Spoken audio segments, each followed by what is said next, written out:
Photon energy and momentum explained in 5 minutes. So far in SPH4U, light has been treated purely as a wave. However, in the late 1800s, physicists discovered that light can also display particle behavior. These particles are called photons. All light is made out of photons, and photons move at the speed of light, which is about 300 million meters per second. Since light is made of waves and particles, there's no clear way to visually represent a photon. Most use squiggly arrows. Because they are particles, photons are able to deposit very small amounts of energy in a discrete or non-continuous manner. To better visualize this, let's take a look at an energy versus time graph for a hypothetical light energy absorber. On a regular scale, it would look like a regular linear graph. However, on a very microscopic scale, it cannot be a truly continuous absorption. It would look more like a stepped staircase. Thus, the amount of energy a photon carries is based on its wavelength. Photons with smaller wavelengths and higher frequencies have more steps and therefore carry more energy. Now let me briefly go over Planck's constant. Planck's constant is a value that represents the amount of energy in a single photon per hertz of frequency.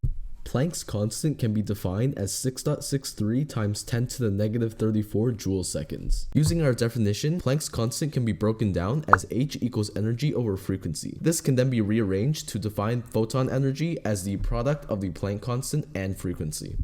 The frequency of a photon can also be determined. In general, the frequency can be defined as the velocity over lambda, which represents the wavelength. But we also know that the velocity of a photon is always the speed of light, which is represented by c. Thus, the frequency of a photon can be determined by the speed of light over the wavelength of the photon. This definition for frequency of a photon can then be subbed into the original equation for various applications. Finally, let's go over photon momentum. Here are two contradicting facts. Light has no mass, but light does have momentum. So how does light have momentum if it has no mass? If we plug the mass of a photon into the momentum equation P equals mv, we'll get 0. But the thing is, for objects moving around the speed of light, the equation of momentum no longer holds true. Instead, we must use the formula for special relativity. The total energy of a particle squared is equal to the rest mass energy of a particle squared plus the momentum times the speed of light squared. With this new equation, we can plug in our value for mass and not get 0.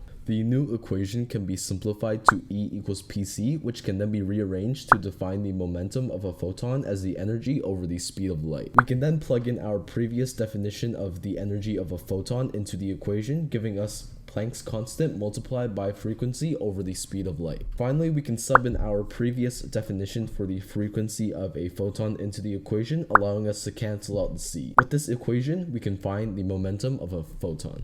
An important thing to note is that the wavelength is in meters, not nanometers. For example, if we have a photon that has a wavelength of 400 nanometers, it will have a momentum of 1.66 times 10 to the negative 27 kilogram meters per second. As we can see, the momentum of a photon is inconceivably small. That's why we don't get pushed around when the lights turn on. Throughout this calculation, you may have noticed that the value in joules is very tiny. To make things simpler when dealing with electrons, energy is often defined in a new unit, electron volts. 1 electron volt is equivalent to 1.60 times 10 to the negative 19 joules. Here's a quick summary of everything we covered in this video.